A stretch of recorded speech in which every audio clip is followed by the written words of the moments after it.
اعوذ بالله من الشیطان الرجیم بسم الله الرحمن الرحیم وبه نستعین وهو خیر ناصر معین اما بعد فاعوذ بالله من الشیطان الرجیم. ایوا مهمه مسله واقف حوالی سره ده.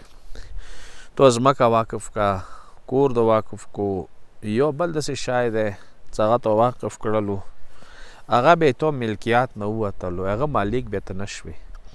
څه کوم نیت سره کوم چا ته د واقف کو بیا هم هغه هغوی سره تعلق لري.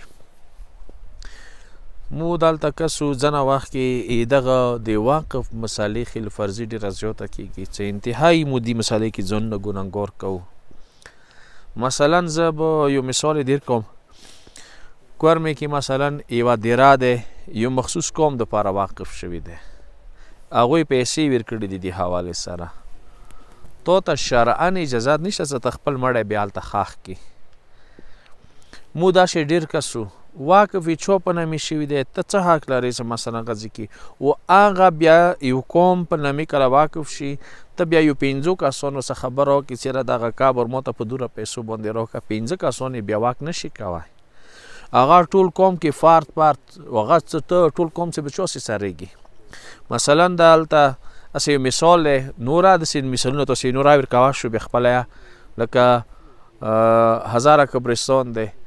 ما چې کوم هغه کاغذ لیدلی دی 1902 والا، چې هغه صرف او صرف زیړان قوم خرڅ کړی دی، بیا هغه واقف شوی دی. هزاره قوم ته هلته واقف ټکی کې راغلی دی. اکثر کورمیوالو هلته کې مړي دفن کوي غیر هزاره. څه دا شرعاً مسله لري، په کار د دیني سوچ وکړئ، غور وکړئ. یا دا وایي چې یاره مثلا پلنکي هزاره سره پلنکي سړي سره مو خبره وشوه، هغه پیسې مو ورکړي، دې سره نه کېږي. دا شی دا واقف دی، وقف خاص دی، مغه یو قوم سره بل قوم بیا حق نه لري. یا مثلا شلوزان دیره دی، هغه مغوی سره مثلا که واقف شوي وي، یا کړمان دیره دی که هغوی ته واقف شوي دی، بیا هغه بل قوم حق نه لري چې هغه دلته خپل مړی وکړي ښخ کړي. یا یو ځای جومات دپاره واقف شوی دی، چې هغه جومات نه ما ورباندې ته هلته اوس امامبرګاو کې جوړوي، هغه اجازت یې نشته دی. هغه که څومره پورته څیا جومات دی، که څومره بیسمنټ وي، هغه یا بیا جومات کې رسي. د دغو شیو سوال کوو څه خیال یې وساتو دغو خبرو د واقف مسالې.